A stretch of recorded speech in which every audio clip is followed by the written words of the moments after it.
So, just to set the stage a little bit, as we know, Google wants to answer your questions, and they want to answer your questions in the best way possible. So, what they're looking for is results that match, obviously, what's put in that little search bar. I'm going to show you an example of catering in Tucson.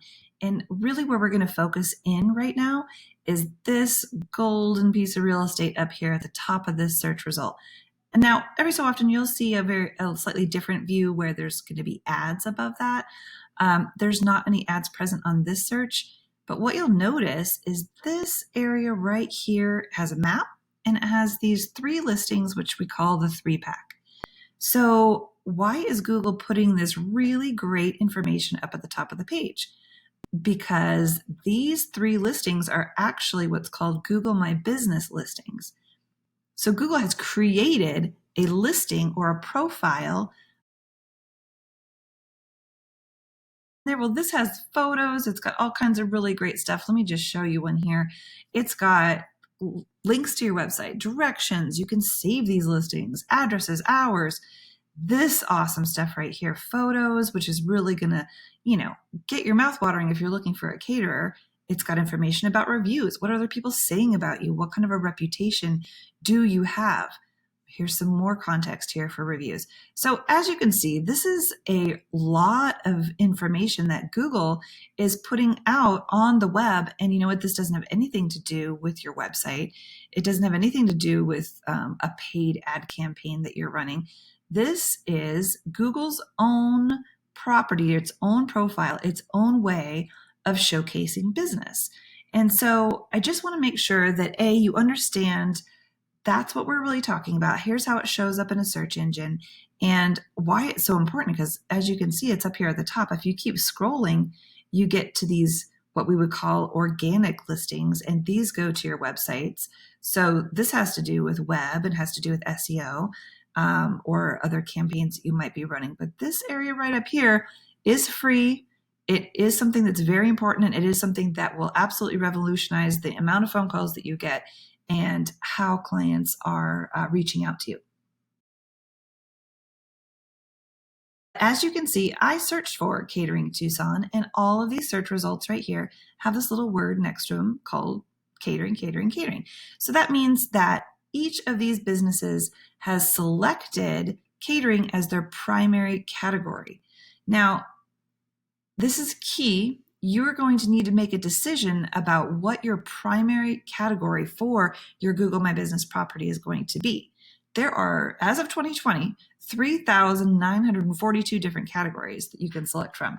As you can see right here, this business, they have their primary category is restaurant. So they obviously offer foods in person at a restaurant as well as offering catering. But if you want to compete in your industry, you're going to want to find the most specific and primary category to your business. So in this example, we're looking at catering. You can have up to 10 categories for your business. So this is, as I mentioned up here, this business that has qualified themselves as a restaurant very likely also has a secondary or third or fourth category listed as catering as well. We're not able to see all of the categories. We're only able to see the primary. So that's just a little tip to, maybe do a little bit of competitive research to find out what category your competitors are using. So it's really important that you choose a primary category for your business that is going to best answer a searcher's request for information. So as we talked about, Google wants to best answer that question that's happening up here in the search bar.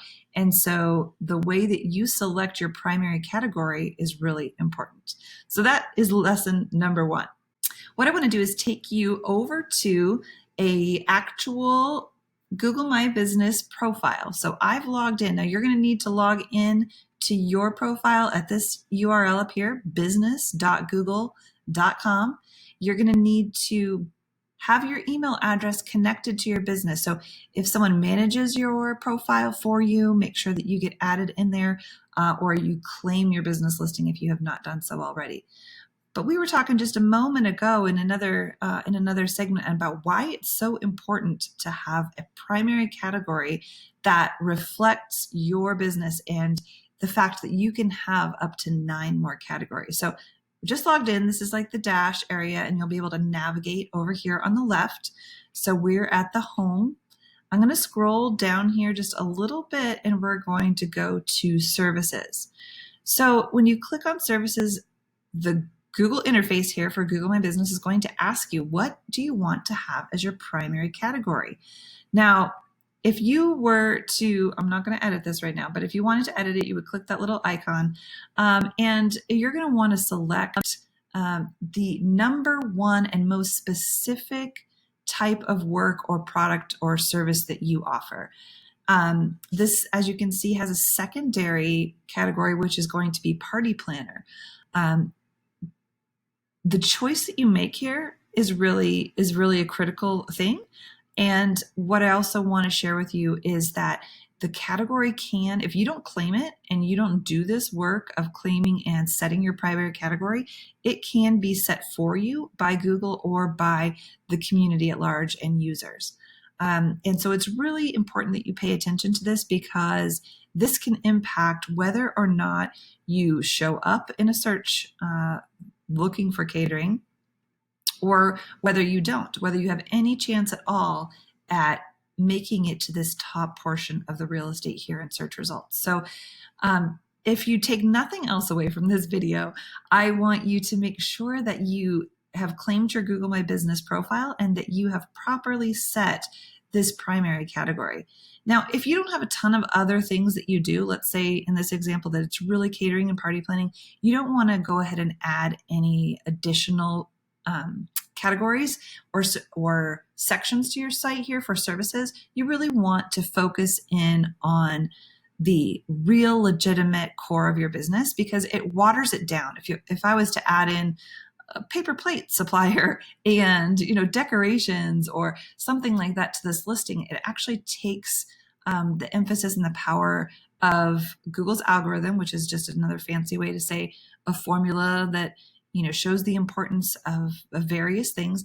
It's going to kind of water that down, and it's going to make it more difficult for you to show up for any of these categories at all. So be intentional about what you're choosing, and also be very mindful of choosing categories that are key to your business. As I mentioned in another segment here, you're not able to see any secondary categories for your competition, but what you can see is just making sure that the primary category that you believe your primary competitors are using is the same one that you want to compete on, so that you don't miss out on that market share.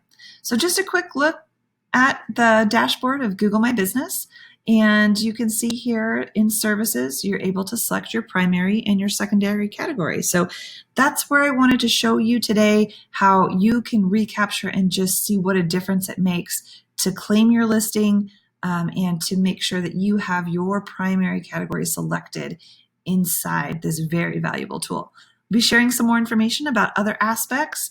As you can see, the Google My Business directory is just chock full of all kinds of really awesome tools, and we want to share how you can take advantage of that in your business.